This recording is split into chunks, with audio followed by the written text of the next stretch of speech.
Hello, everyone. Welcome to the GLORIO Chat, the best anime podcast on the internet. We are grinding our way through the summer season, a little bit past halfway. Although, as much as I've been complaining about it, I'm watching surprisingly a lot of shows still.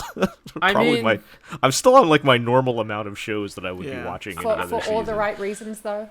No, not for the right reasons. I believe Artemis has nailed it there. Yes, there are things to watch this season. I don't know if we should be watching them. Yeah. Well, we'll get into that and a couple of new things that happened since last time here in a minute. But let's introduce everybody. I'm Jel. I am joined by Iro. I'm still here. Not dead yet. Still with us. Joined by G.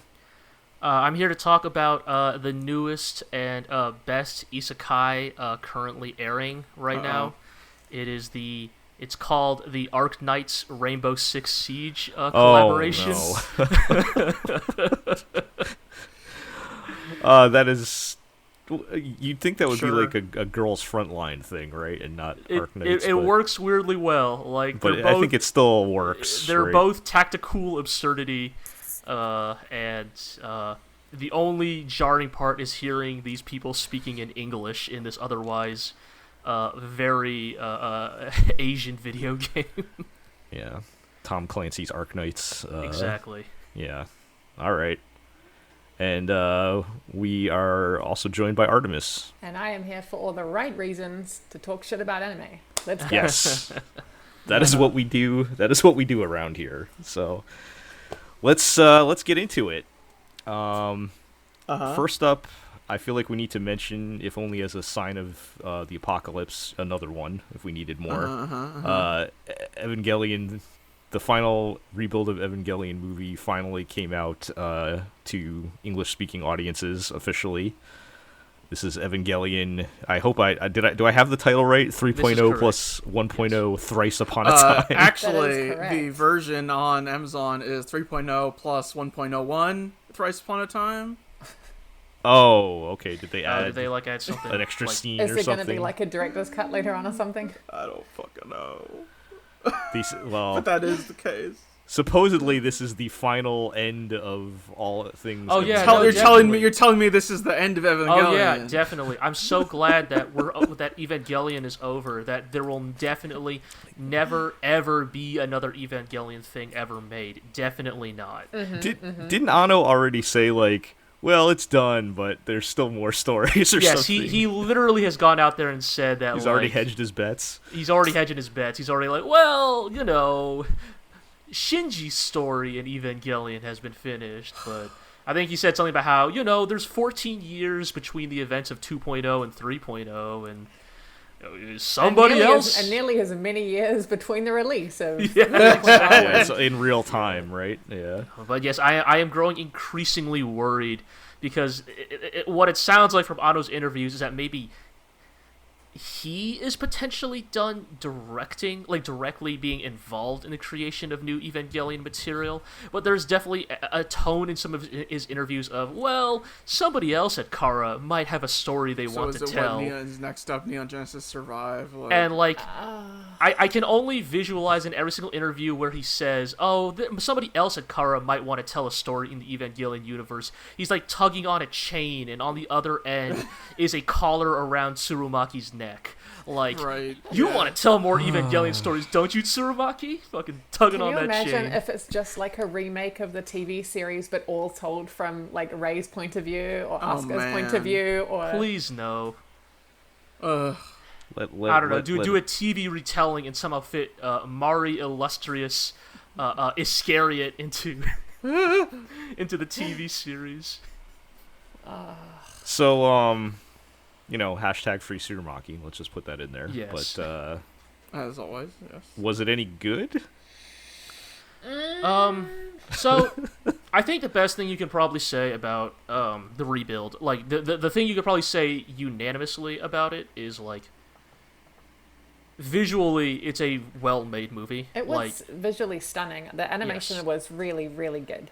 like, barring a couple of, like, and again, this is me being the extremely petty, picky mecha fan, but barring a couple of, like, maybe somewhat questionable shots, and frankly, I do not like a lot of the mechanical design in this movie, but I think that generally the visuals in the movie are quite strong. It feels like, again, barring a couple of, like, specific cuts, it feels like they justified the 14 or so years it took to make this movie.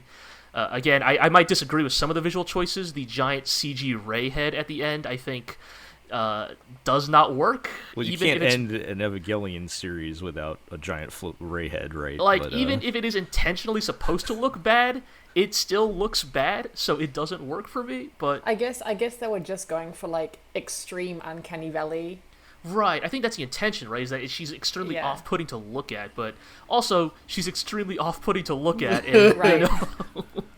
You know, but yeah, I think, as Artemis was probably going to get into, maybe everything else about the movie. It's a hot mess. Yeah. Well, Or okay. Not as much as a hot mess as the last one, at least, but compared to movie 3, it's a freaking masterpiece. I mean, right. But on its own terms, it was okay. Like, I would give it like a 5 or a 6 if I was being very generous, maybe. Sure. I mean, I think that's fair if you look at that movie in the sense of, like, just on the sheer weight of its production values and how it's made.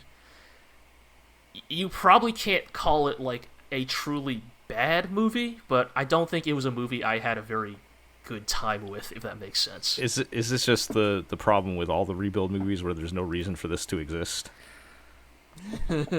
Sometimes. So, yeah, kind of. Like, look, I've seen the capital D discourse on Twitter. I know there are people out there who are like, oh man, 4.0 is like this beautiful, perfect thematic conclusion to, like, Shinji's arc and, like, Anno's relationship with Evangelion. And, like, I want to believe those people are arguing in good faith, but I feel like, personally, I just did not see that in this movie. Like, it very much felt more like just Anno gratuitously, like, I don't know, like, pandering's maybe not the right word, but it kind of feels like the movie is kind of just pandering to, like, Anno's, like, own, like, personal sensibilities about Evangelion, and he's just, like, getting it all out there, right? It feels like he's just venting, you know? Like, it's just... Right. It's the last movie, so he just wants to get every last thought out there. You know, the Metal Gear Solid 4 of anime films, so to speak. It's whatever crazy ideas you have left, put them, get them out on the field. I did actually like the conclusion. Like, I was good with it. I don't think it was a masterpiece by any means, but I was happy with what went down on screen, I guess. It was better for me than most of the rest of the movie, which was ass shots, crotch shots, Ray being moy as fuck and going, this is hard work, this is sweat, these I don't are tears, understand this what is, anything is. Is it Hold a on, bird? I'm receiving an update. Just now, I'm receiving an update. A new spear has just dropped. My goodness, another Lance of Longinus has entered the ring. Who could have possibly have seen this coming? The count is now 6 Lances of Longinus in this movie. Well, as someone who has for 15 years or so refused to watch these movies, maybe I will stay that way. I think the first one is pretty good, you know? I think 1 and 2 are, like, I mean, because they are just shot-for-shot remakes of, like... I was going to say, like, aren't the first 2 movies just slightly nicer looking versions of the TV series? I mean, I would even like not necessarily agree with that. Like, honestly, I think, like, some of the shots in the TV show were actually done better than how they're done in the movies. But right. Well, yeah. I'm sure with this movie, we will never get any more Evangelion content, and this will never be discussed again. So don't forget to listen to our podcast, Genesis GLORIO. Yes, where we litigate the entirety of Evangelion over the course of, like, 12 podcasts or something. Yeah, we did do that mini series on rewatching the TV series when it came out on Netflix a year or 2 ago now. At this point, I don't know how long it was, But yeah, go check that out. Maybe I'll drop a link in the notes. Yeah, you know. How about this? How about this? If you haven't watched the Rebuild movies yet, maybe watch End of Evangelion instead. Kinda, yeah. I have opinions and I won't Okay, get into them here. I was literally actually about to say, thank you, Artemis, because I was literally actually also about to say, I don't necessarily think that movie is great either, but if you are looking for something that is a thematic conclusion to Evangelion... I still have opinions and I'm not going to get into them here. Fair enough. Yeah. I don't know. Shoutouts to Mari doing a Giga Drill breaker with the Eiffel Tower, I guess. You know what? Shout out. If I want to shout out anything in the film, it's shout outs to like the side characters coming back and actually living an okay life. Yeah. You know what? That's like planting rice in the fields and fishing and whatnot. That sounds legit, and I'm happy for them. Sure. Yeah. We can't keep this going, but I guess I'll just say that like I have opinions on the whole pastoral section of that movie. It definitely kind of. I don't know, it just kind of gives me that vibe of like, oh, this is an old man who like really just wants to retire to the countryside or something. I mean, his older work was very environmental in nature too, so I'm not overly surprised. Right. But it looked good. Yeah. Great right. looking movie. Well, I believe that and all the movies are now available on Amazon Prime, right? Yes, so we I get think so. some international licensing hell with the movies available on Amazon, but the TV series available on Netflix with different dubs and different casts. Although the Amazon, they got the original dub cast back, didn't they? Quite a lot of it. Yeah. I think so, yeah. Or many of them, many of the principal people. So that's interesting. But all right, well, putting my sarcasm aside, I have a feeling Evangelion will come up sometime in the future. I just want Tsurumaki to do new stuff please. Again. Like, let Tsurumaki do something else, like even for a little while. Yeah. All right, let's move along. We actually had a new show come out since we last somehow. Even though we're like past halfway through the normal anime season schedule, but we had Fena Pirate Princess, or maybe it should be Fena Pirates versus Ninjas. I don't know. But they're splitting the difference here. I'm not sure the series knows either, to be honest. There's no. You don't need to have Pirates versus Ninjas because they are pirate ninjas. Yes. Fair enough. Yes, but yeah. So this was a Crunchyroll original show that they are. That I guess they wanted to do a simultaneous international release. Sure. Right. So this included the fully dubbed in English version airing in America on Adult Swim / Toonami. I think the last time they did that was with like Space Dandy. Yeah. Right. Yeah. Oh yeah, they did do that, didn't they? I completely forgot about that. But yeah, so it's airing simultaneously. So you can actually watch the English, the Japanese version on Crunchyroll like any other anime they would normally do, but you can also watch it dubbed on TV. If anybody remembers what that is. I have not owned a TV since 2012. Like speaking of, like I remember I watched Space Dandy dubbed. Like I always made sure to watch the dubbed version. So years ago. Yes. So they debuted with 2 episodes, and then we had one that just came out last night as of recording, because we're recording on Sunday. Yes. And it's all right. Yeah, I liked it. It was, not the most ambitious show in the world, but it's just like it's one of those like just this might be a adventure romps, early to mid aughts Toonami show. It did feel kind of old fashioned in some good ways and some bad ways, perhaps. Maybe.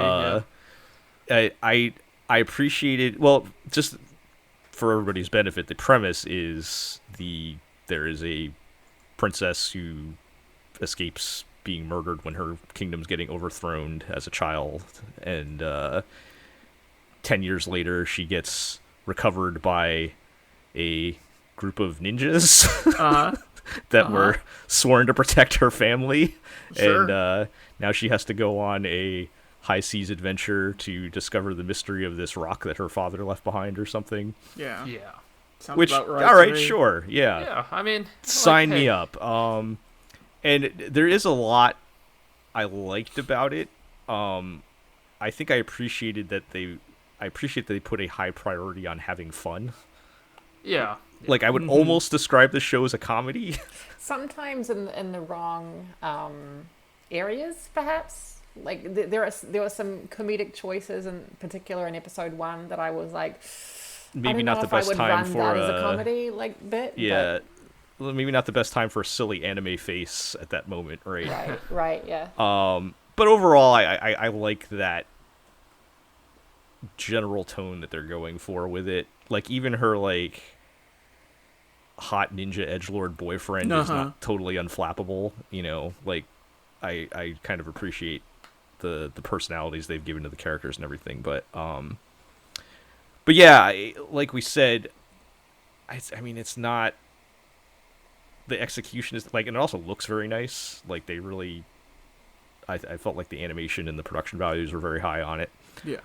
But, like, the concept is very straightforward. It's basic, Swashbuckle buckle. Yep. You know, but I think I just think that, like, you know, I don't think every show has to, like, reach for the stars, right? Not every show has to, like, you know, be a revelation for the genre, right? Sometimes a show can just want to tell a fun, inoffensive story, and, like, if it can execute on that well, then, you know, I'm here for it. You know, I mean, we all loved Rage of Bahamut, right? Like, I think that. I mean, I think Rage of Bahamut was operating at a much higher level than Fena is, but, like, yeah, still, I mean, like, even that had a lot more of its own kind of creative, fair unique enough. spins on things, whereas this is very straightforward. Standard, yeah. Yeah. And yeah, I mean, there's a couple of, like, I don't know, weird lingering gender things going on that feel like leftovers from the early 2000s as well. But Well, Yeah. I really hope Fena actually learns to fight and defend herself at some point. Instead of being constantly saved by her ninja squad. Not as of episode 3, I'm sorry to say, but I did enjoy episode 3 still. So, Sure. I think, yeah, yeah. I'm fine with her starting out this way. I would just like to see her progress beyond just being, Right. you know, the damsel in distress.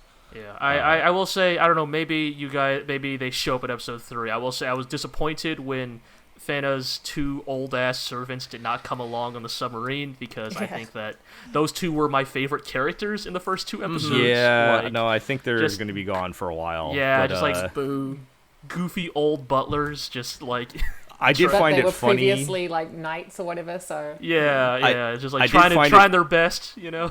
I did find it funny because it's only a 10-year time skip, and they seem to age like 30 years. In that Yeah, gap. right. That's just how it was back then, man. I know, yeah, it was hard living Like- back in the day. Like when we get the flashback and we see the Fena's memories of them, they're like maybe like, you know, maybe in their 40s. 40s or 50s Yeah. maybe, and now they're like in their 70s or 80s, now and they're it's only like been like decrepit 10. old men, yeah. I It's will only been, say like, that 10 years. I appreciate that their design, like their character design, seems to have basically just been anime Statler and Waldorf.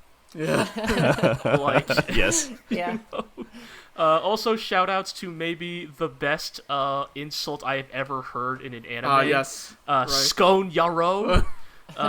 Translated to scone bastard. That's what you call British people, right? Scone Yarrow. Like, that's scone Yaro. I don't remember what because I watched so I actually watched the dub on Oh, okay. It's on it's when like it when aired. it's like when the pretty, clearly the real villain, like, blonde guy shows up, right? yes. And he's the one who, like, stops the like shitty underling bad guy from Like, hitting the lady. how dare you strike a woman in my presence? Right, yeah, right. yeah. And then that guy's like, I think the implication of that insult's meant to be like, you scone eating bastard, right? Like, Right. oh, you tea drinking, Yes. scone eating, like, Yeah. fop. But to don't- just translate it as scone yarrow is extremely I don't offensive. remember what they said in the dub. I might have to go back and check that. But Oh man, so you guys didn't see episode 3 because that we have not. We've not seen episode 3 yet. all right. I'm gonna throw out some minor spoilers here. Sure. Sure. This is not a terribly plot-driven show, I think. So there's a squad of lady pirates that show up. Okay, yeah, right. Are they Right. the ones in the OP? They're in the opening. That's right. Yeah, the ones that are in the OP with their Cool One pirate Piece ass character designs. Mhm. And it's an interesting to me the sort of like the dynamic of them. So they're working for the guy that tried to buy Fena in the first episode. Sure. Right. He's tasked with recovering her, Okay. and so he hires this squad of lady pirates, Okay. and it's like that's kind of weird. But then also the lady pirates themselves are kind of cool. I mean, come on, you've watched an anime before, right? I mean, Like, I am clearly- also. They will be like the rival squad, but then like halfway through the series, like Fena's like, her Impassioned pluck and her speech, passion will like convince cool pirate lady, like, maybe you're not so bad after all. Uh-huh. So, come on. Yeah. Your luck I- and pluck has I won me do over. hope. I do hope now that they're apparently, well, again, spoilers, devoid of an employer by the end of the episode. Maybe Okay. maybe they'll join the squad, but I don't know. I mean, even if they just end up being like recurring, like Or or the anti-heroes, the rival hero, or the rival anti-hero. I don't know, but They seem like lovable ruffians, the type. right? yeah. Like just seeing them from And the they- OP, I can tell like what kind of characters They are. have two elaborate character designs to not feature prominently in the rest of the series. Oh yeah, too much of a pain to draw. Yeah, with they have yeah. Clearly they put a lot of work into designing them, but they seem pretty cool. So Sure. yeah, overall like it's fun. Yeah. I'll take it. The one thing that kind of weirded me out was like it kind of started off, I feel like, as a sort of almost I mean fantastical, right? Like this it was kind of fantasy-ish. Got like ninjas and Yeah, but then there's they this were like, glass ball. but also we're going to mention America and Britain Yeah, and yeah. Japan and Turkey. Like, what? So I mean, Where I are think- we? Well, I mean, if you think about it, like if this is like in the same lineage as something like a Pirates of the Caribbean, right? Like Yeah. kind of swashbuckling adventure that takes place in our world, but like with clearly fantastical elements. I think. But the problem when anime does it, and maybe no one else maybe I'm just like putting way too much like seriousness to it, but like they give you kind of a rough place where they are maybe and mention enough that you can kind of perhaps guess at a year even or decade or whatever. Right. But then their outfits Yeah. are not like, huh? It's like the Japanese version of what they think British people wore back in ye oldie times. Like, right. huh? Yeah, they make in episode 3 they make an offhanded comment about the American colonies still existing, so you can kind Sure. of pinpoint the time. I mean, it's Pirates era, right? Yeah, that's so, the golden age of piracy. Yeah, I did think it was a little weird that we're using real world locations, and like Fena's magic gemstone thing is probably from Germany or something they mentioned, and like it's interesting. The British are evil, of course. Sure, as they are. Yeah. I guess to me it's like Shout I out to guess GLORIO UK. I guess to me I would say that probably doesn't bother me too much. I think it's just like, well, whatever. Right? It doesn't bother It's me. clearly It's just a backdrop at the end of the day. it I doesn't think, bother but- me. It's just kind of a weird choice. I just think like if you were gonna make it kind of a fantasy thing, then you should probably just not right. just make up names for these other countries. Right. Well, I think that like again, I guess as someone who plays a lot of games that kind of do this, right? Like Assassin's Alternate- Creed and alternate such, right? It's history stuff, right? like, yeah, it's like it's just a backdrop, right? It's just an excuse to like have Yeah. like somewhat familiar things, but in an otherwise Yeah. It doesn't really bother me. It just like I feel like I'd rather just totally shut my brain off and just have like pure fantasy world, but right. Yeah. that's a details. All right, let's move along. So unfortunately, it looks like we may have to proceed without Iroh for the moment, as he just lost power. But we'll see if we can get him back on in a second. Or we all start disappearing one by one, eerily, until there's only one person left. I'll start asking you all to get a Robo and get no response later on in the podcast. But all right. let's talk about To Your Eternity. Let's do that. I have spoken at length about this, Mm-hmm. so I want to get Artemis. I want to get your opinion as a fresh voice on this, because I don't know if what I'm going to say is going to be much different than what I've been saying up to now. I don't hate it. I've been following what you guys have been saying, and I can't say I disagree really. I don't really care for any of the supernatural elements of the show beyond the main character being immortal. I don't know. It's fine. I just think it takes away from the emotional core of the show when they focus more on these bad guys who, I don't know, like, are they even bad guys per se? They just, I don't know if they're Is it just a force of nature? Yeah, or are I they don't bad really guys, know, and or I don't what's really even care. happening? Yeah. What do you think of the current arc, specifically the Crime Island arc here, compared to the other ones? I'm not really buying it compared to the other arcs, to be honest. I think I'm not sure what other arcs have we had. So the first arc where he kind of, well, the first episode, it was just the first episode where he, which was great, which was great. episode. Yeah, and he meets the boy and the wolf and all then that. And then we had March, right? Then the March, next arc, yeah. which was also that was a really strong arc. Yep. And then Gugu. Gugu was like, some parts worked and some parts did not for me. So I'd say this arc for me is probably the weakest thus far. So, in your opinion, it has sort of just been a consistent downward slide then? Yeah, not like, I wouldn't say dramatically down. Like, I'm not saying, oh, it's a trash show now and I don't like it anymore, but it's not. It's definitely not as strong as it started off. Sure. I mean, I think that is a fair assessment. As the one here who has read the manga, I think at this point I can confidently say that I think the To Your Eternity story has been failed by this anime adaptation. Yeah. I think that, and I'm not trying to get out here and say, oh, these story elements would be so much better if you read them in the manga, but it is a little bit of that. I feel like the anime has failed in a lot of ways, from fidelity to pacing. I think it's just even just the production quality has dropped off. I feel like in the past couple episodes. Right, I think, I noticed that too. And I think it's one of those things where it's like, we all like to say, at the end of the day, a good story will shine through no matter what, but this is a visual medium, and I do think that in a lot of ways, To Your Eternity story is being failed by the lacking in the presentation quality of the anime. Like, I think a lot of these scenes might have landed better if they had been given more. If they would have had more weight and gravitas if they had been communicated with, I think, less cheap looking visuals. Right. Quite honestly, I could see that. And I do find it interesting that we've consistently across the board been split.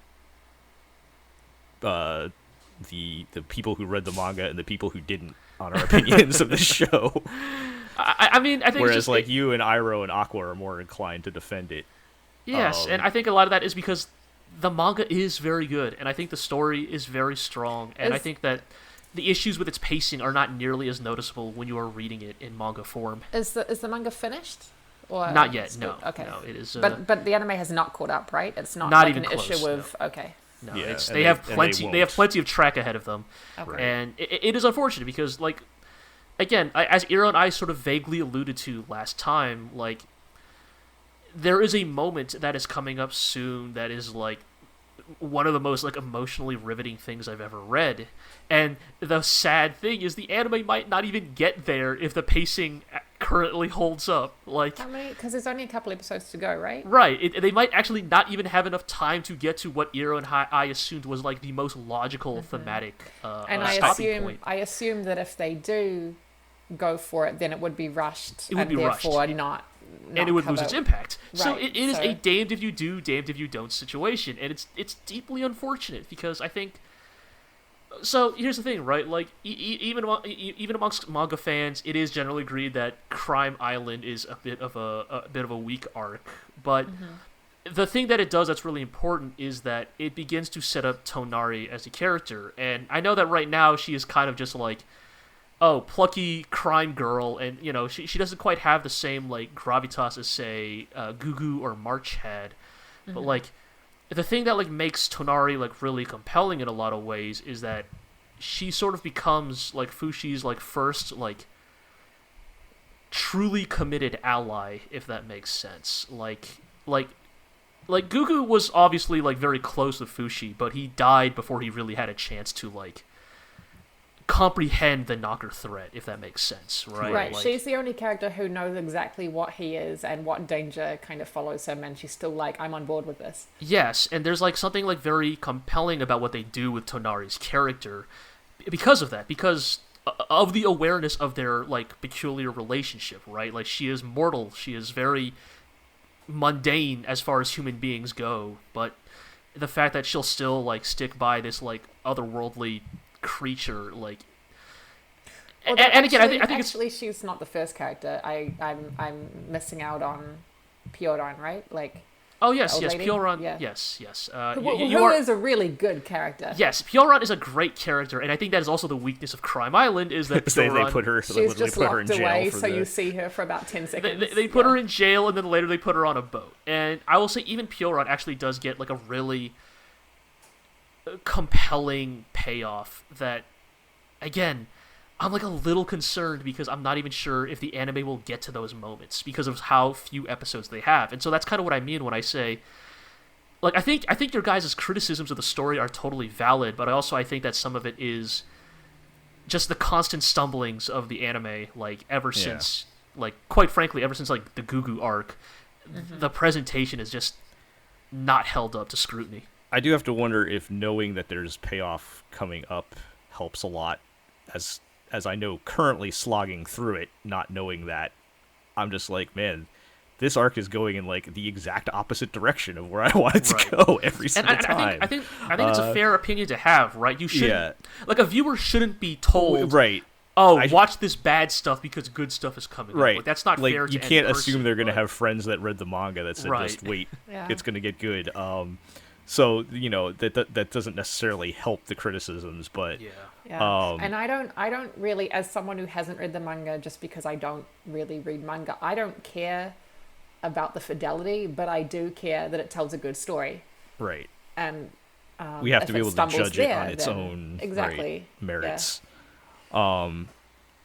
But yeah, I mean, just with these past couple episodes of, like, we got Hayase back. Yay. I'm not mad about that, but and her being his, like, creepy yandere stalker or whatever, I'm not a huge fan of any of that. Yeah. And then, like, when they just decide to, murder all of the kids in the most, like,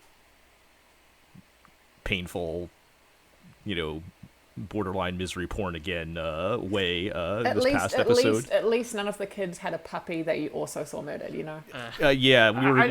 were slowly approaching that territory, but but even then that was like I couldn't remember any of their names. Right. I mean, for better or worse, like the crime kids don't work as well as like regardless of your feelings about like Gugu's arc overall, like I do think they do the work to sell the tragedy of Gugu's sacrifice. Like, right. He is someone that Fushi had grown with like over the years, like as a singular friend, as a brother essentially. The closest to family that he will probably ever have. Yeah. Whereas like the crime kids are kind of just like, well, I know one of them fights with a chair. You're right.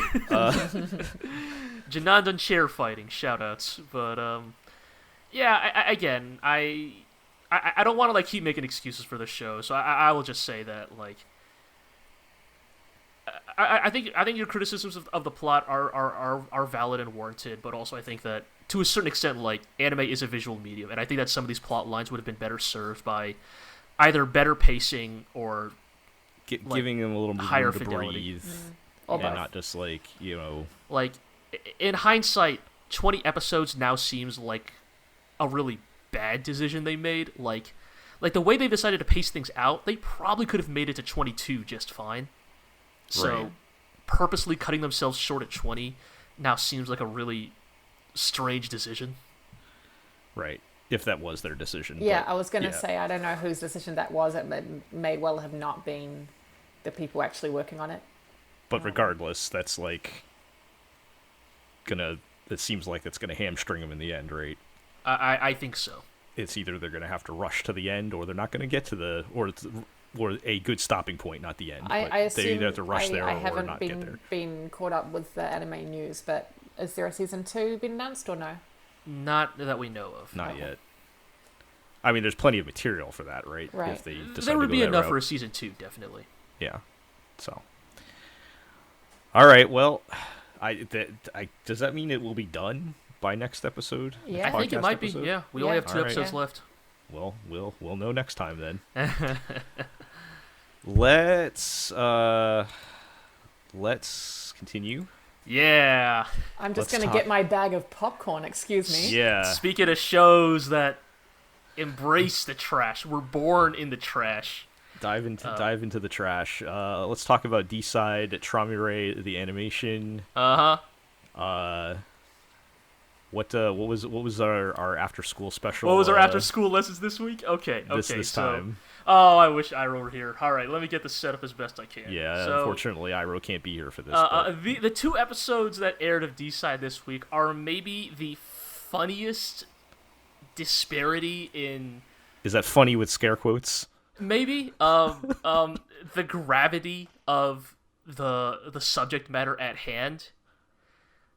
But they were both treated in universe with the same level of gravitas in terms of their presentation, and it's extremely funny to me. So the first of the 2, they meet a mysterious girl. You know, look, we've all, for those of you who have played a Persona game, again, like I keep comparing this anime to like trashy Persona.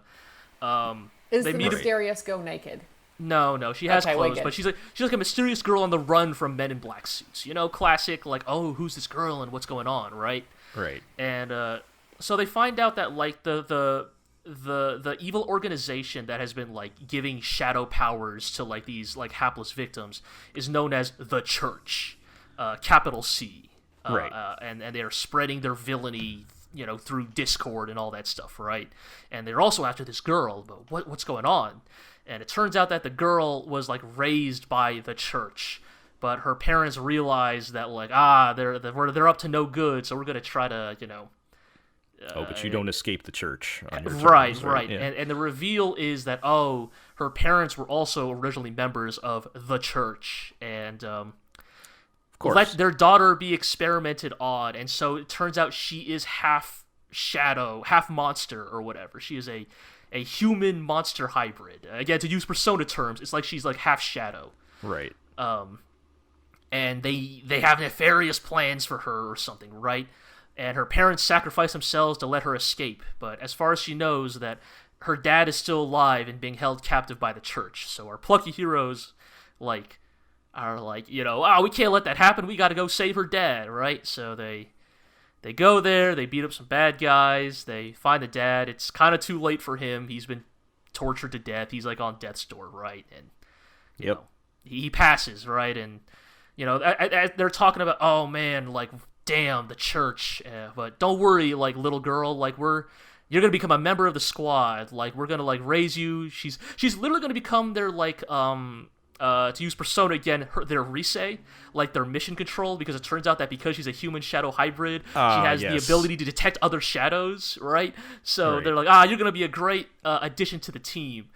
Quite notably, this girl doesn't show up in the OP, so maybe you can guess how this episode ends. Yeah. Actually, you can't, because at the very end, as they're talking about how, don't worry, we'll raise you, you're gonna become part of the team, you just hear a glass break, and then she gets fucking sniped, like straight up, like just Like a with snipe, just a regular sniper rifle a gun. sniper Like, bullet just rips through her head.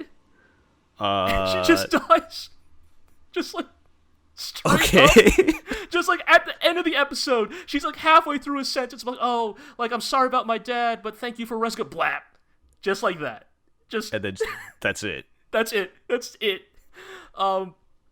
And Wow. it's just like it's just so jarring, because like the rest of this episode had been this like ridiculous action romp because it was focused on Jessica Claiborne, the token American of the group. Yeah, I was right? gonna say, did we get her story yet? So her story is that she's an American, and what that means by being an American is that she's good at shooting guns. As she says, every American is born with the soul of a driver in them. Thus, Americans don't need driver's licenses to drive cars. And she is deeply familiar with what she herself calls advanced interrogation techniques. She literally almost starts alluding to Guantanamo Bay in terms of, like, where she has learned her interrogation tactics, which include, like, threatening people with knives and firing live pistols into the air. Wait, So how old so is the, she? so the Like author was like, what do I 13? know about America? Yeah. And wrote 3 bullet points. Yeah. Guns Torture, guns, Torture. and cars. and cars. I'm kind of getting weird, like, Yu-Gi-Oh! Abridged flashbacks, like, in America. Actually, you jest, Artemis, but she is literally... I mean, so if you haven't been listening to the podcast, Artemis, this girl, her special ability, because they all have special abilities, is she can summon a minigun that has the Statue of Liberty's head attached to it. Oh, yeah, I did hear it. I did, So yeah. she's like That sounds super great. American. And so the episode was actually like really good and fun, like for the first 80% of it, because it was just like this like hilarious, maybe problematic stereotype of American people just like did walking she have- around. Did she have some kind of tragic backstory? It's just like, nope, I like Nope, shooting stuff. she's just American. Oh, well, maybe that's tragic That's enough in tragic itself. enough. That's her tragic. Yeah. Like, there's a great like running bit throughout this whole episode where like she takes a pistol out and like fires it into the air, and like because everybody else in the cast is Japanese, they're like, "Nice job, Jessica!" Like scaring that thug with a toy gun, and then Just like, toy gun. and yeah, she just was like, she's just a toy gun. They just kind of leave it at that, right? Until the very end when they get into a Yakuza 0 style car chase, and like she is firing. She is doing literally the Yakuza 0 car chase. She is firing this gun at these cars, and they are flipping over and exploding. She is killing these people. Awesome. Wow. And so, yeah, really fun episode right up until the impromptu, like, assassination at the very end, where it ends on, like, the most, like, serious, dour note possible. And, Okay. what might you expect from the second episode of these two? Well, episode 2 of the last 2 episodes we watched, Do they just pretend that didn't happen? no, they acknowledge it. They're like, Okay. ah, damn, the church is so powerful. We're gonna have to like gather our strength to defeat them and all that. But no, the second episode introduces what I believe are the playable characters from the game, the gacha game that D-Side is based on. Vaguely just generic enough. Yeah, like generic boy and girl male and female characters. avatar. Yeah. Right. And so they show up, and the gimmick is that they're like country bumpkins. So like the running joke is like the two playable gacha characters come from a special island where I think the actual game takes place. Okay. And like they're not familiar with Tokyo, so they're constantly talking shit about how bad the food in Tokyo is and how bad the air is. And like Right. how like it just can't compare to like the natural like wonder of the Japanese countryside.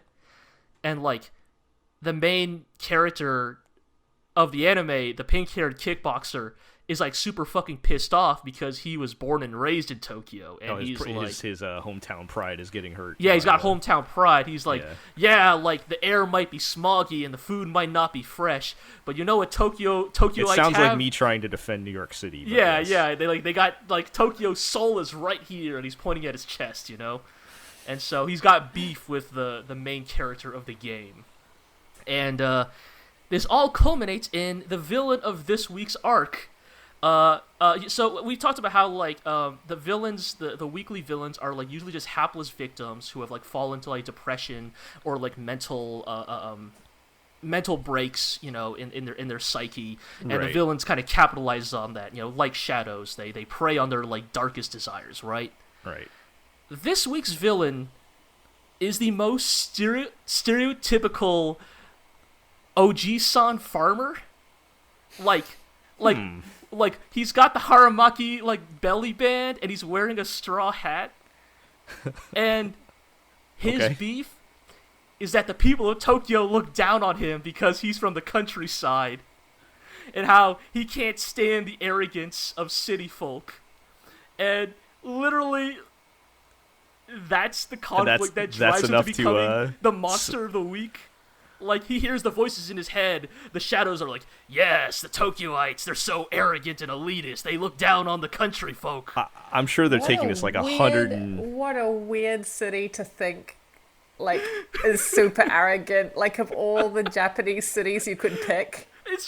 I don't know. I have a soft spot for, like, weird regional beef. So, like, this, like, again, most, like, stereotypical countryside farmer, like, he's got, like, the white V-neck and the green, like, belly band, and he's wearing the fucking geta, and, like, he's got the straw hat, and he's just like, the city folk, they're so arrogant, they need to be taught a lesson. And Very well, I give up my soul. I'm sure they're playing this, like, 110% serious, Oh, right? yes, totally serious, right? And so, like, get it? Because it's thematically relevant to the conflict between the characters. Of course, yeah. And so they fight the demon that's been summoned by the angry OG-san farmer, and the city folks can't beat him. Their weak urbanite powers are no match for the power of rural demonic strength. And it's up to the heroes from the games to beat the monster.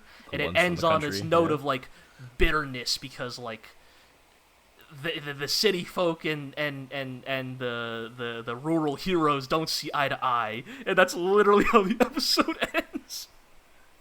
So are they gonna like? Was that just a cameo, or are they gonna be part of the cast? I think there's gonna be a part 2. So my suspicion is that we'll get like one more episode, and we'll get one more episode, and then the Gacha heroes will have to return to their home planet. Back to the game.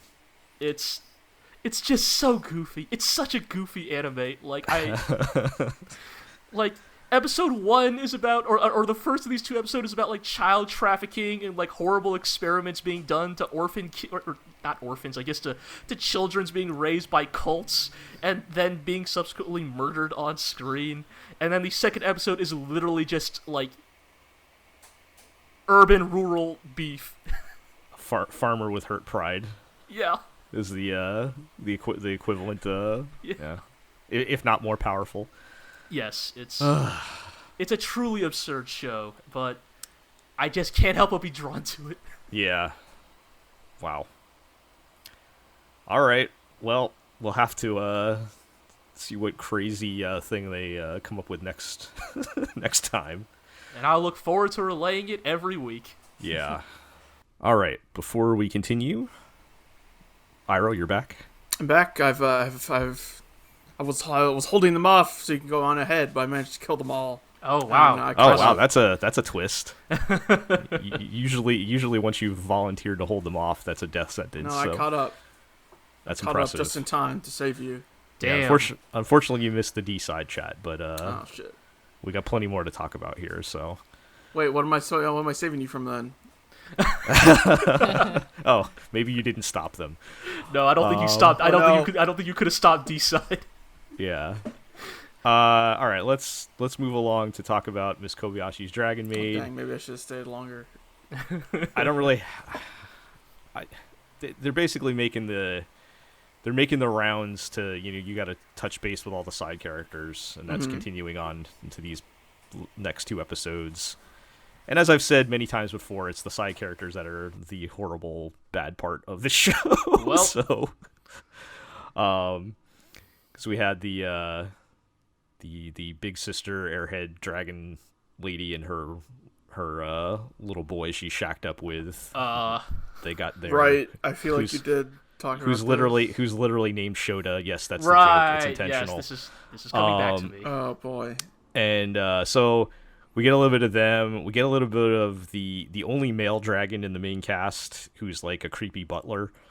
Okay. And he lives with one of Kobayashi's workmates, and who of course is a huge otaku, and they do nothing but play video games all day. And so they get a little bit of screen time, and they even do a rare crossover between the two, which is rare, where the creepy butler dragon guy decides to make a dojin for Comiket.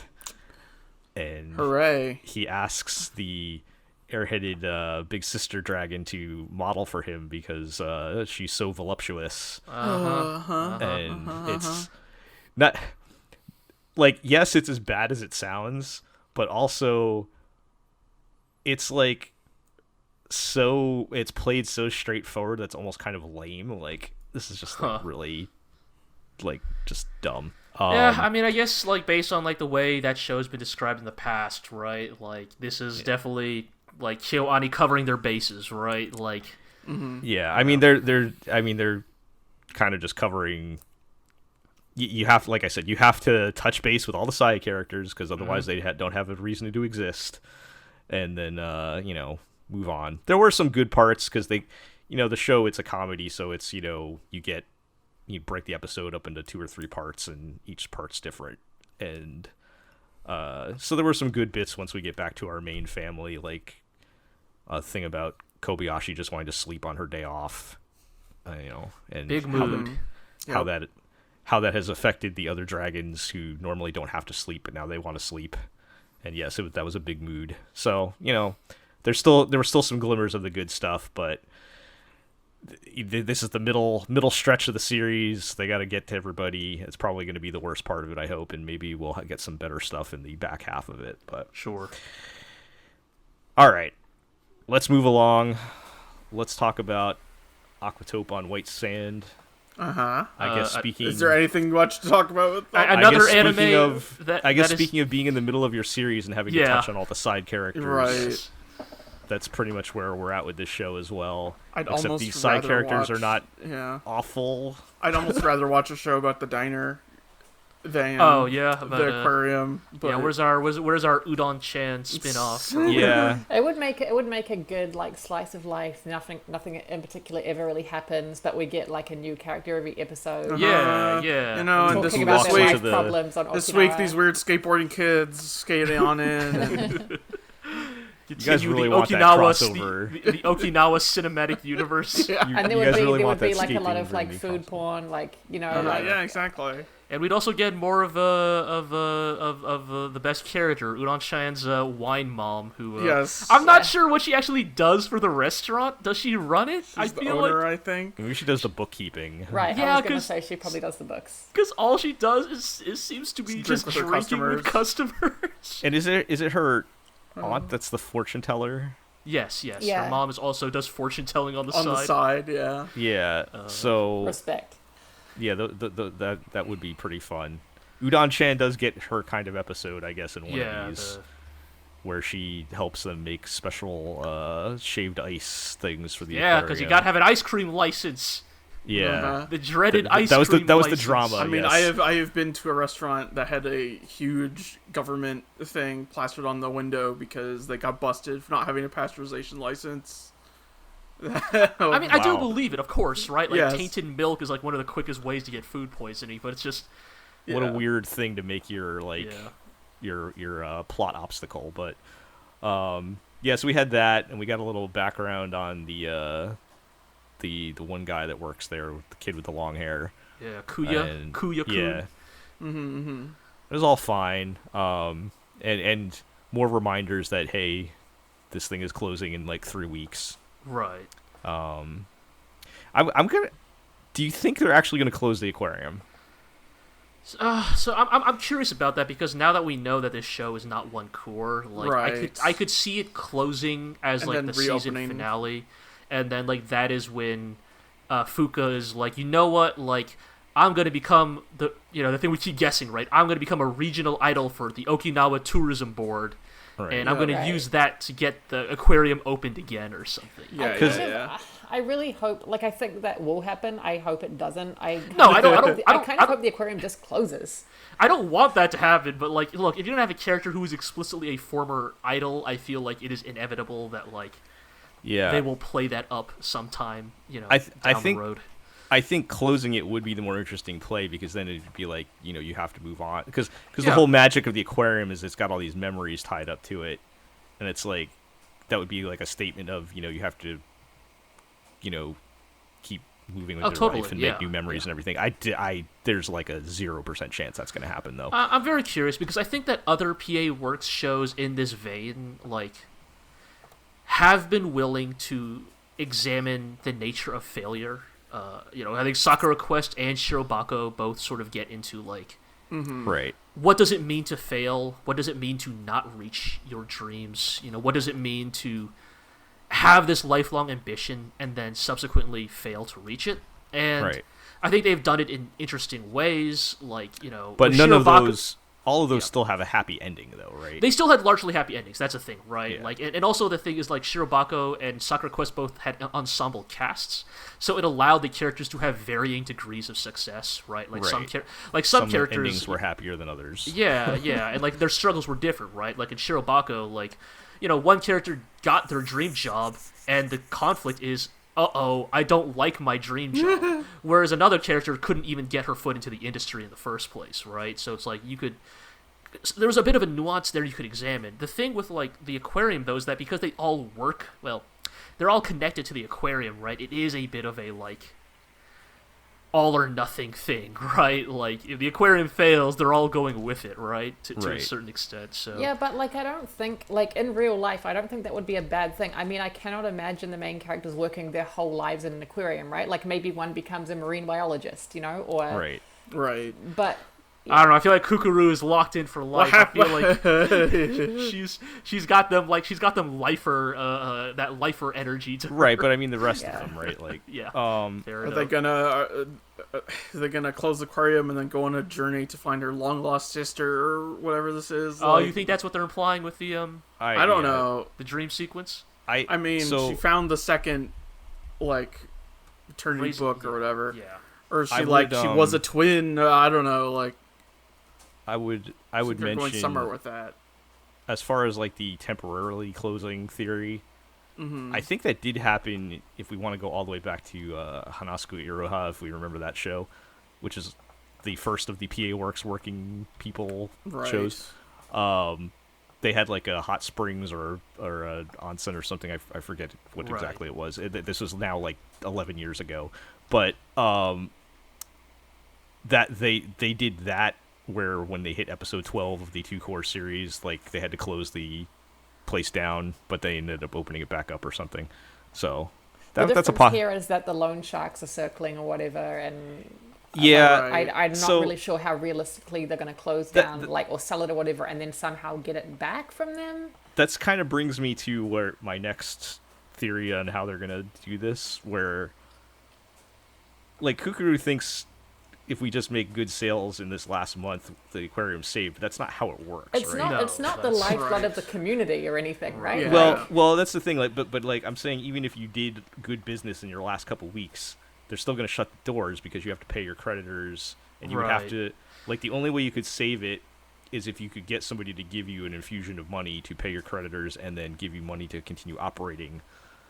So you'd have to get like an investor or something. Yeah. And I think if you guys remember, she meets the old guy The who remembers who sees visions of his dead brother in the aquarium. his Uh-huh. dead Yeah. brother, who I think might have served in the Imperial Japanese Army in World War II. Probably. We're Which, just gonna gloss right over that. Yep. Look, I know Okinawa has a bit of a fraught history in Japan, but I am curious why they keep kind of brushing up against that every now and then. It's like, is that really the thing? Is that really the can of worms you want to open in this anime? I think they very pointedly bring out that he went on after finding peace at the aquarium or something. He went on to start a successful business. Right. Right. So we've got. So now I feel like we have a benefactor in place, Maybe, yeah. possibly, and he's very attached to this aquarium, Because he right? comes every year, right? Every single year. Yeah, keeps he coming. comes every single Yeah. year, and even though he's might not have a whole lot of years left, maybe that's his maybe I guess- he dies and leaves his money to the I aquarium. guess my I don't know. question is, like, it's another it se- out where I'm It like, seems like this old dude actually has known that the aquarium has been in danger of closing for a while, right? So, look, if he was gonna come in as an angel investor, You think he would have done that already? Well, right? well. See, Like, he hadn't seen his brother again until just now, though. Right? Yes, that was the revelation he needed. And maybe when he sees these kids ganbareing their way, you know, when he sees Fuka up there singing and dancing her heart out to save the aquarium, that will change his mind. So that's where I think we're headed, which would be the most safe, kind of predictable way to go about this, but would not surprise me. I think at the end of the day, like, I think I'm still, like, largely enjoying Aquatope. Like, it's not really blowing my mind. It's definitely not doing, like, I mean, I'll admit I'm biased here, but, like, you know, Shirobako obviously spoke to me on, like, a really deep level because it is about working in the art industry. Yeah. Right. And so I really resonated with a lot of its messages, but, you know, I think even without that, like, I think that, like, Aquatope is still largely, like, you know, in some regards, you know, maybe similar to Pirate Princess. Like, at least to me, like, Aquatope doesn't necessarily feel like it has the grandest ambitions in the world, but it is largely succeeding at the scale it's set out to achieve. Yeah, Right. I watch every week and then I finish and I'm like, I really wanted more. And then immediately afterwards, I'm like, that was fine. Yeah. Yeah. So, yeah, and I do kind of miss, I feel like in some of the other working PA Works shows, they focus more on, like, the reality of being a working adult kind of stories, where this is more of a coming of age thing with some of that sprinkled in. Yeah. But yeah. I mean, I'm curious if, like, they will start to, like, flesh out some of the older characters a little bit more, right? Like with Kuya-kun, they're sort of getting into, like, he's a high school dropout, but he found purpose in the aquarium. If, That like, was a weirdly dramatic moment to just drop in there. Yeah, definitely. I wasn't expecting them to go for that out of nowhere, but I almost wouldn't mind if they start to explore that a little bit more. Like, if with Kuya or maybe some of the other older characters, you know, and by older we're talking about, like, 20s as opposed to teens, I guess. Old enough to drink. Yeah, when are we gonna get the tourism ladies backstory? Right, right, exactly, right. Like, you know, I certainly wouldn't mind having those characters fleshed out because, you know, just because of the nature of the age of the people on this podcast, I feel like maybe those stories would maybe resonate a little bit more. Right, like, be more interesting than, you know, 18-year-old We're girls gonna dealing with to the having top their of this dreams shattered. aquarium. I was like, look, like, Kukuru, come on, you're like 17, like, you lose the aquarium, I assure you will find something else to do with your life. you'll get over it, like, you'll move on. I feel like the anime does treat the aquarium as something kind of all important to the community, when in reality It's not really. Yeah. It's just weird. It's Like, it would be it's sad. often in some corner, honestly. It's a little weird. Like, it's something, that weird unspoken thing of, like, I don't know the first thing about Okinawa, but Right. you know what? I bet Okinawa has some great aquariums. It really does. Let me assure you it does. So, like, it's not like, oh no, this is Okinawa's last aquarium or something. It's like, no, like, there are other places you could go if you want to go look at fish. I understand the very kind of nostalgic vibes of rural communities gradually declining over the years, sure, because the yeah. population is, you know, less, you know, all that stuff. It's very it's very nostalgic, and I get it, but it's not really selling me either, because it's an aquarium. I mean, it's a very small aquarium that the kids like to visit when they're not in school. And it occasionally grants you magical visions of dead loved ones. Oh yeah, that, yeah. Well, you know. All right. Well, that continues to be okay, which is about as good as we hope for this season. So, Yeah. what's not been oh god, let's talk about Sonny Boy. Well, I speaking of a show with, just like, like unlimited straight up ambition. like hate this show now. Like, I ouch, stopped. wow. So after the baseball episode, I quit. I couldn't. Yeah. I The thought baseball about- episode was the one that did me in. I thought about it. I was definitely thinking about it. Truly the worst baseball episode ever made in the history of anime. My curiosity got the best of me on it, and yeah, I thought it was interesting. So we had that interview that came out since we last talked with Shingo Natsume, the director, And the two things I took away from that, he mentioned, basically they gave him a lot of freedom on this, and he's taking this opportunity to put whatever ideas he has into this anime. I mean, good for him, honestly. Which, from his perspective, I don't blame him. Yeah. But as far as making a good final product, I think it shows. Yeah. I think the interview, he literally says, "I'm cramming all the ideas I have into this." Like they used the word cramming in the translation, and yeah, there's just like there's a lot of thematic ideas going on, and none of them are sticking. I feel like that is just the thing that keeps sticking out for me. Is like, again, I get the people who are like, oh, like Sonny Boy is like this really fascinating like art house anthology. Like, I get that idea. I get that, like, oh, like if you treat each episode as this bespoke like audio visual showpiece, like, yeah, there are some really striking visuals, but also like, again, I think as you know, we've said multiple times here, there's just not enough like tangible for us to like hold on to from a like storytelling or character standpoint to like anchor us to these like really supernatural visuals that we're getting. And these last couple episodes are moving away from that anthology idea where they have been working on whatever the main kind of plot is, which is trying to get them back home, or can they even get back home? And they introduce the teacher who's like forming drill this sergeant, forming this the other band anti-Nagara of faction. Yeah, Right, like this other faction for like I don't understand what their motivation is or why she's doing this, but there's also like that weird like disconnect from episode to episode, right? Like where because like weeks or months pass between each right, episode. there's that implication because episode 6 just opens up, and then like the fact that the students have factionalized is just treated as like mundane. And it's been apparently been probably a couple months since the last episode. It seems like, right? Like, and it's like, here's the thing, like I don't even like Lord of the Flies that much as a book. Like, really, the main thing you get from Lord of the Flies is that, oh, British children are the worst. Right. But, you know, like, the thing that is interesting still about that type of fiction is seeing the break. The moment when, like, the old societies, like, norms, like qualms and societal norms finally break under the strain of the situation they're found in. When they kill Piggy. Yeah, basically, right? Like, and so it's like, I'm not saying I needed them to, like, fucking kill someone in Sonny Boy, but I almost would have, I feel like I would have at least been more interested in seeing the moment where their society breaks and the students form their, like, 3 different factions or whatever. Yeah. Like, right. The teacher faction, the student council faction, and then, like, Nagara's faction, I guess, you know? Yeah. like... Yeah, That's the official. The official title I is hated Nagara's faction. every I single guess. character except Catgirl. Like, Yes. everyone else, I hate. Like, they got under my skin Indian so guy's much. okay. Oh, sure, yeah. I got you guys all right just because he's, like, the one reasonable dude in the cast who's just, like... I don't know, man. Everybody. Like, He's kind of just a plot device, though. Right? yeah, he's just, like, not a even smart a character. Yes.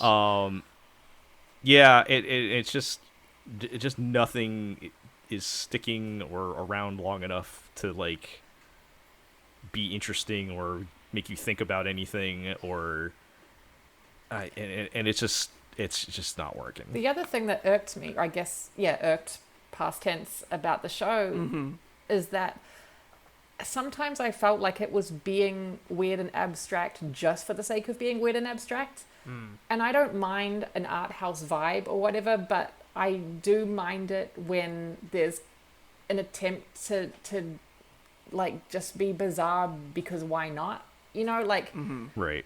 when you try too hard to be art house, it shows. Yeah. I will bring out, so the only interesting thing, and I'm not interested because I think the show is going to do anything with this, but I thought was an interesting idea in the latest episode, in episode 6, the idea of like when you get like a time travel or interdimensional travel story, how like you start making different copies of yourself across different timelines, and like what happens if you're the people on the bad timeline. Yeah, they visit basically the world where they never left. Right, they find the good timeline and realize, oh, we're on the bad timeline. And I think that's an interesting possible story thread, like, because usually in the story, in those types of stories, the main characters are on the good timeline, right? And they fix things. And that would be an interesting direction to go. I feel like that's just going to get thrown out the window by next episode, and they'll be on to whatever other. There's the wacky implication that Nozomi would have jumped off that roof if she hadn't met. Oh, right. So that would have been a bad Nagara timeline for her. And that love, right. and that fateful moment. If that bird had not been on the roof, instead been on the ground, it's like. So your ridiculous. good timeline might be somebody else's bad timeline, and Yeah. Right, so like I'm kind of already waiting for like the inevitable twist towards the end of like, oh, we can return to our original timeline, but Nozomi will die or something, and like it's bittersweet because oh, like thank you, manic pixie dream girlfriend, you saved my life, but now you must you sacrifice opened up my yourself. heart, and now you have to die. You have to die. You have to return to your home planet. Which I'll point out that whatever the sad sack main guy's name is, I still absolutely can't stand him. Oh, he sucks. Yeah, Nagara sucks. Like he's like the worst protagonist. Yeah, not to bring this back around, but it's because we watched this in close proximity to Evangelion 3.0 plus 1.01 Thrice Upon a Time that I was watching Sonny Boy and I was like, Nagara's Shinji, but Shinji has a lot more specificity to his character. It's almost that Nagara is the stereotype of Shinji that people don't like. Right. Like Nagara is actually that character. Right. I guess I don't understand why Nagara is the way he is. Like we have not been given any particular reason for why he is the way he is, other than his dad doesn't make him go in a robot. Other than he lives in a modern society, which grinds us all down. But like Shinji has like very specific reasons why he is the way he is, related to the plot for why he's messed up. Right, like Nagara is just kind of like generically, like I just generically a downer, right? Like in the way that like maybe a lot of teenage boys are. And I mean, I don't know. I don't want to say that there must be a reason given, but well, I'll point out in that core element of the story so far that I'm like. And what's he's your not deal, like kid? He's not really. I think the show wants you to believe that he's changing and evolving as a person, and he's not. At least that's not being reflected in the actual content of the show. I would point out in that interview with Shingo Natsume, he mentioned that is basically his reflection of his experience in high school. And I can understand that and relate with that to a certain extent. Right. But I guess from my then tell that story, from my right? constructed fiction, I feel like I want a reason. Right. If you want to share that story, then like tell that story and don't just like make this character like this for no reason just because that's what you're, what you wanted in the So it's just it's a whole mess of ideas and none of them are sticking. And honestly, like for the sake of the podcast, I will probably continue to watch it. But I mean, it's one core, right? Yeah. So. I'm like, and but we still have a whole. It is by I feel like it is by technicality the most like notable show this season. I don't know about this at this point. At this point, it is, but wavering hand, like on a metatextual level. I mean, it had a lot of hype. I mean, we had a lot of hype going into it. I'm saying on a metatextual level. Sure, I mean it is the one that people are talking about. I guess like it's But again, I how much know. of that is just because of its utter lack of competition this season? Yeah. I'm not enjoying it on any level at this point, and I'm just only watching it so that we can talk about it on the podcast. Well, there's always going to be one. Yeah. Yeah. Well, speaking of show that nobody's talking about, and maybe for good reason. All right, let's wrap up with all of our other. We have Get a Robo. Well, arc, I got back in time for this at least. Yep. And some of the backlog stuff as well, but let's talk about Get a Robo arc first. How's that going? It's going. I mean, they went to the ocean to talk to the dinosaur people. Yes, so... so the humans basically cut a deal with the Saurian Empire, which in Getter Robo lore, the Saurian Empire were the first villains of Getter Robo. Right, the dinosaur people. The dinosaur people who lived underground, who were forced underground by the accursed Getter rays generated by mankind. And they now are working together because even though you might be a dinosaur bastard, you're a dinosaur bastard from Earth, not like those aliens who are invading from space. Right. Yep. So they're teaming up, and it sort of gets a little bit into like what's Kamui's backstory? He's one of the 3 Getter pilots, and he is a Saurian human hybrid. Yes. Who was specifically bred to try to overcome the Saurian natural weakness towards Getter rays. You see, he is the future of their species, because one day, perhaps, the learnings born from him will allow the Saurians to rise again and destroy those who use Getter rays. But until then, we could team up with them, I guess. Yes. And, in the meantime, the mysterious Shin Black Getter Robo, which is literally traveling the Earth, killing aliens. Just killing aliens in the most Getter possible behavior imaginable. This robot that is being mysteriously piloted, who is revealed by the end of the episode, of course, but is just mysteriously traveling around the world killing aliens, is about as on the nose as you could get about the purpose of like Getter Robo. Yeah. It's like meta-contextual sense. But, I don't know. Like, honestly, there's not that much to say. Like, I think, again, I maintain that, like, I think Getter Robo Arc is trying to do some interesting things, but if To Your Eternity is hobbled by its lack of production values, Getter Robo Arc is straight up, like, cut off at the knees. Yeah. Like, it just can't do any of the cool things it's trying to do. And that's just kind of the reality of it. Yeah. Yeah. Armegeddon continues.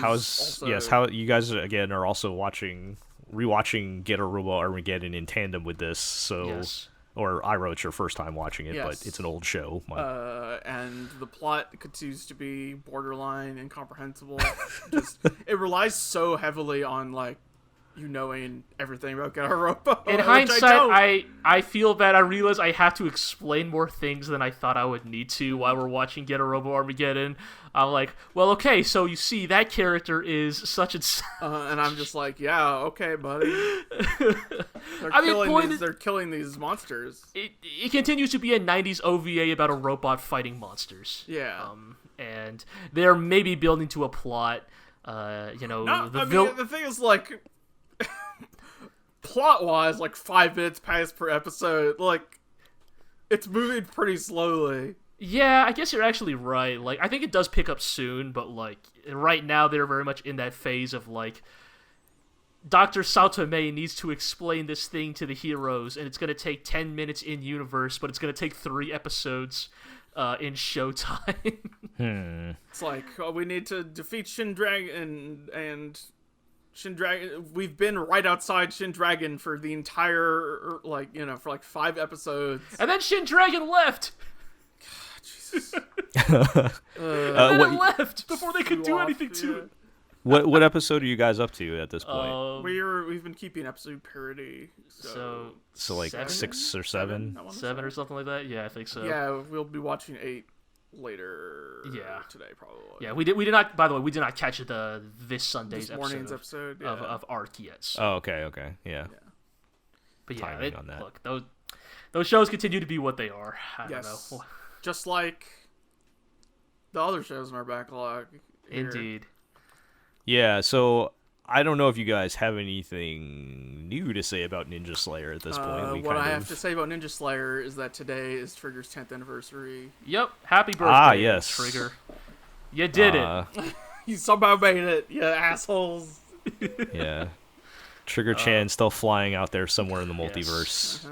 Just, I guess the thing I would say about Ninja Slayer actually is, like, it is maybe the Trigger fix that I needed as we wait for, like, their next project. Like, as much as I love Dynazenon, and I'm glad that Dynazenon is out there and that Amamiya is trying cool, new experimental things, I think I will just always have a place in my heart for irreverent shit-posting Trigger. The dirtbag side of Trigger. Yeah, you need something a little more lowbrow. Yeah, the lowbrow goofball dirtbags that they are, I guess the thing we will say about Ninja Slayer is that we are currently in what I vaguely recall to be Eero and I's favorite arc of Ninja Slayer while we were watching it, which was the introduction of a group of rival ninjas who served in the Vietnam War. Yeah, and, I remember that. Also fought in the Texan Ninja War of Independence. Yep. I think so. Yeah. It is just. Yeah. Yes, and they showcase their techniques, Bio Iaido, and it is just pure Trigger like low like goofy lowbrow humor of the highest variety. I don't know, lowest variety. I don't know. Yeah, just really dumb half-assed jokes that you can't help but laugh at because they just go for it every single absurd, time. Yes. It's so yeah, it remains a lot of fun to watch. I am definitely happy to get my fix of Trigger lowbrow humor. I think it's doing me some good right now. Mm-hmm. What is their next project? Do we know Cyberpunk. for sure? The Cyberpunk anime. Oh. So that is a thing, yeah, right? that's still up in the air. So for me, as far as I mean, it can't be worse than the game. So yeah, I mean, my hope, of course, with the Cyberpunk anime is that they gave Amaishi enough creative freedom to do his own, dumb, goofy shitpost version of Cyberpunk. Just I want some dumb jokes, some dumb, irreverent Amaishi jokes about I don't know, cybernetic dick enhancements or just whatever dumb joke Amaishi comes up with. I mean, if they just have free reign to make whatever they want in that setting, it could be fine. But if they had to do anything touching the actual game, then so that is definitely my worry. Yeah, it's definitely not the Trigger project I'm looking forward to the most. I mean, the game itself is based off of the tabletop game. RPG, so that itself opens it up to many possibilities. But yeah, I don't know, man. It's funny because that's the type of thing that made a lot of sense for them to do 2 years ago. Oh yeah, totally right. And what has since happened since that got announced has completely changed the. It is one of those contracts that at the time makes the most sense in the world. Seemed like a great idea, at least from a commercial point of view. Seemed like a great move for them. And now they're also doing those Star Wars shorts. That's right. Oh, that's right. Yeah, and one of them actually looks pretty good. Yeah, and one of them will be directed by Otsuka, who is a longtime Gainax veteran, and he has been on the record saying that this might be the last thing he directs. So, definitely, I'm hoping it's a good send off to that guy's career. He's done a lot of great stuff. He's never directed his own works. He's been the animation director on a lot of shows. He did multiple episodes of Fooly Cooley. He touched Gurren Lagann. Right. He's just an all around Gainax vet. So I would definitely like to see his shorts. So those. Maybe that'll be. I mean, some of those actually did look pretty good. Yeah. If there were any Star Wars content, I would be even vaguely interested in 2021. It would have to be something that's completely detached from the main movie series, and it looks like that's what a lot of those are, trying to tell different stories with the Star Wars flavor on them. But we'll see. All right, and finally, save the best for last. Oh hell yeah! Honestly, no, Thunderbolt Fantasy. Thank you, Artemis. Thunderbolt Fantasy is great. I am having so much fun with this show. Of fun. So I don't know how much you remember of season 1, Artemis, but we just got to the introduction of Screaming Phoenix Killer. Okay, cool, yeah. The guy who steals the flute. And then joins the party. So they introduced this really edgy assassin guy voiced by Nobuyuki Hiyama, and he's a typical raven-haired edgy assassin. He literally kills the Kicho's master. Kicho is kind of the mastermind who has organized the whole smart guy quest they've gone on to save the world. Right. And he steals the flute that they need to proceed with their quest. And he's just Screaming Phoenix Killer. I think he has an actual name, but I can only remember his title as the Screaming Phoenix Killer. He's just he's just the best smarmy shithead villain. When he kills the guy and takes his flute, he's just waiting at a restaurant playing the flute. as the heroes show up. And so the heroes immediately know what's going on, right? Because, like, why else would he have the flute? Right. And Screaming Phoenix Killer is just like, I heard this flute was quite important, but as an instrument, it's quite mediocre. And, he's like... And he does, I think we mentioned the last time, he does the thing of, like, I could kill you all now, but it's not worth my time. And so, Shofukan, kind of the main character, kind of confronts him, right? And they have the classic, like, heroic banter of, like, you came here talking of peace, but I can feel your killer's aura this whole time. Right. They're sizing each... You sit here acting calm, but I see you have no opening. Right. They do the classic, like, they fight in their mind's eye, like, Screaming Phoenix Killer's like, I can tell if I were to attack you right now, I may lose my own life, and it plays out the simulation in his head or whatever. It's very good. And then when you think, oh, okay, this is going to be like our first big fight, Kicho is just like, tell you what, Screaming Phoenix Killer, I just need that flute. I don't care how I get it, so why don't you just join the party? I need the flute, and in exchange, I'll let you kill me at the end of our quest. And SPK is just like, very well. Is that what we're calling him now? I can't say Screaming Phoenix Killer every time. It's a mouthful. Yeah, he's like, okay. So he's just part of the party now, right? Yep. And so our second token evil teammate. Our second token evil teammate. We already recruited K-Guy, the Lament of the Night's Forest, the evil necromancer demon woman who lives in the swamp. And the latest episode we watched was actually like a surprisingly good character piece, right? Because they have to take the ferry across the way, or whatever, because it's the fastest route to the Demon Lands, Seven Sin Mountain, or whatever, and so all these good proper noun names. Shofukan is like going around asking everybody, like, what's your stake in this exactly? And every single person is like, who's asking? Right, what's your stake in this? By the way, your cover story sucks.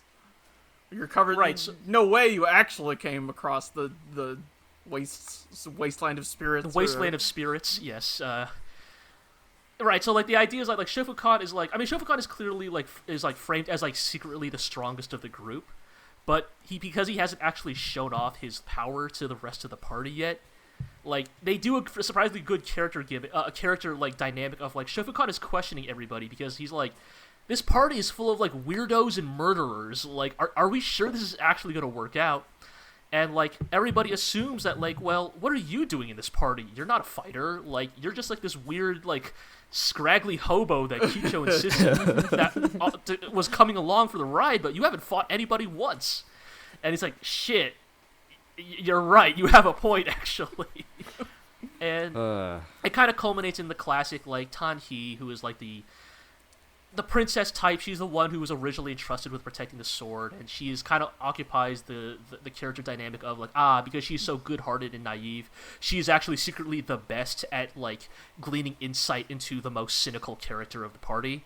And so she's the one who can tell, I can tell, actually, you're asking these questions because, like, you're actually deeply concerned about the cohesion of our party, right? Like this party is full of, like, mercenaries and demons and murderers. Like, you're worried about our ability to actually work together. So in your own way, you actually do care, right?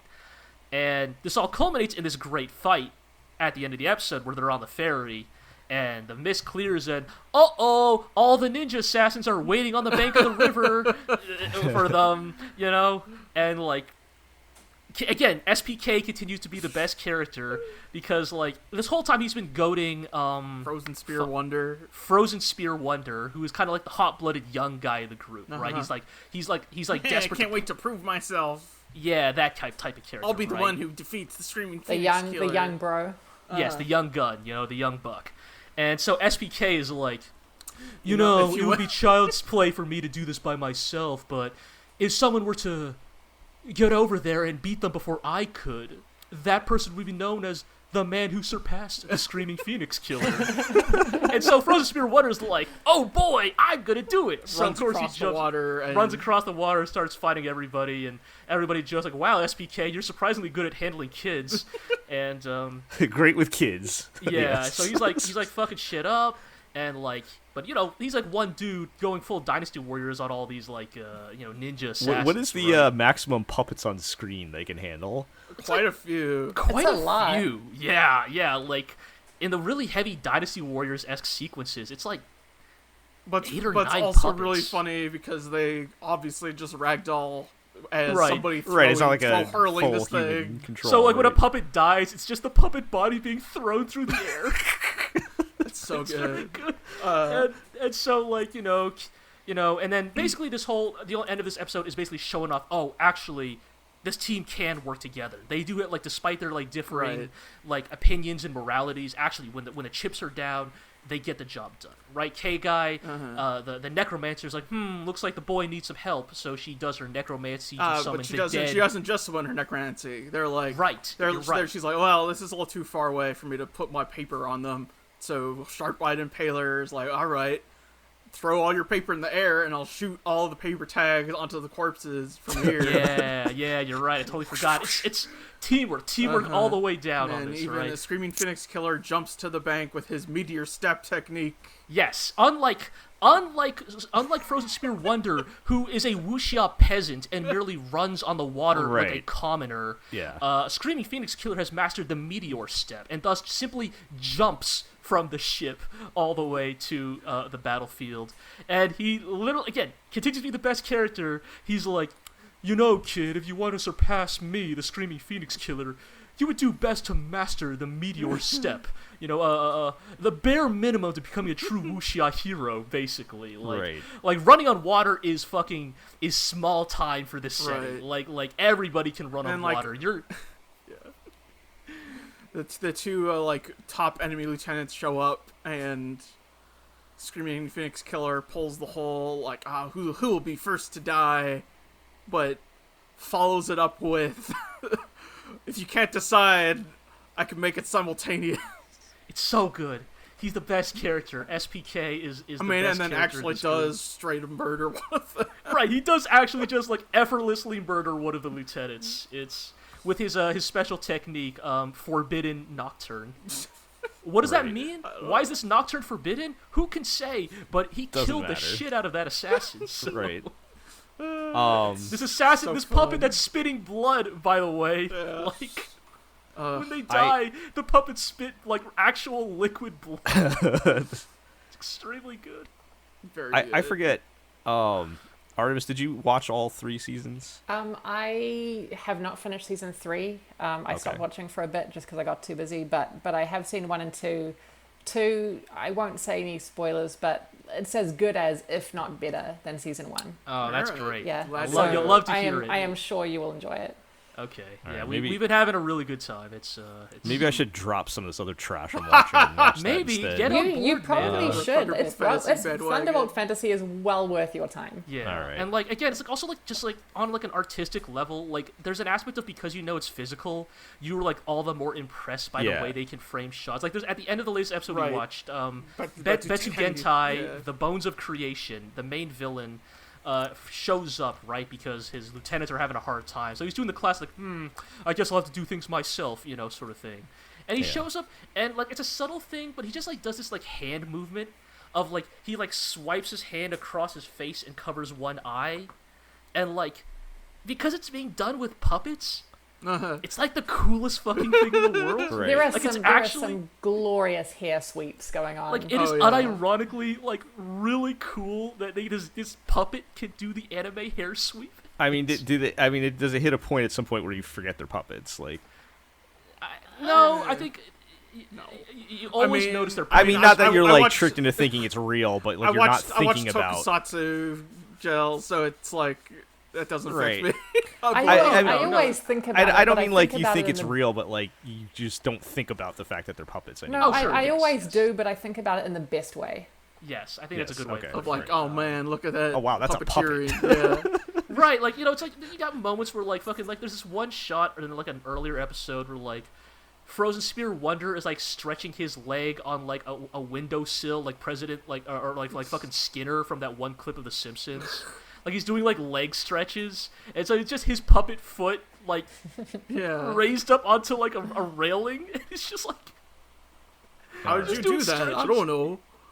It's just like maybe I'll find some time to watch this. Yeah, it's a lot of fun.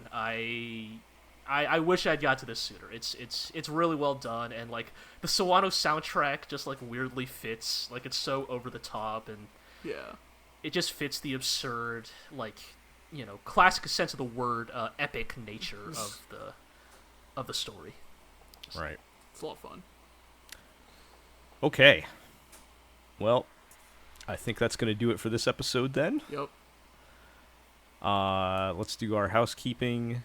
You can check us out at theglorioblog.com. You can follow us on Twitter at theglorioblog. You can subscribe to the podcast on iTunes, Google Play, Spotify, Amazon Music, Podbean, Stitcher, and you can also check us out on YouTube. You know, leave us a comment, like, subscribe, ring the bell, all that business. You know, tell your friends, tell your enemies, and we'll talk to everybody next time.